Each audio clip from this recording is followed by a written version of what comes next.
Uy, alam mo ba, 76% ng mga Pilipino ang nagsabing boboto sila sa 2020 theme.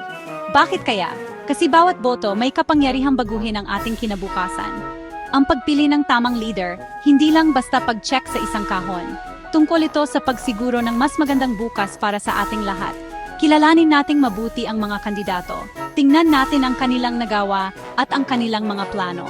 Mga totoong solusyon ba ang inaalok nila o puro lang pangako? Huwag tayong magpadala sa suhol o sa mga magagarang anunsyo. Tandaan natin, mahalaga ang bawat boto.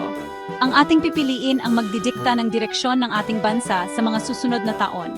Alamin natin ang lagay ng ekonomiya, ang mga hakbang ng gobyerno sa panahon ng krisis, at ang kanilang paninindigan sa mahahalagang issue. Isipin natin ang kinabukasan na gusto natin para sa ating pamilya, komunidad at para sa buong bansa. Bumoto tayo ng tama. Pumili tayo ng mga leader na magsisilbi para sa bayan, hindi para sa sarili lang. Makiisa sa milyon-milyong Pilipino sa pagboto ng tama at mapanagutan. Sama-sama nating buuin ang mas magandang kinabukasan. Bumoto ng tama. Maraming salamat sa panonood at tandaan, ang matalinong pagboto ay makapangyarihang pagboto. Gawin nating makabuluhan ang 2025.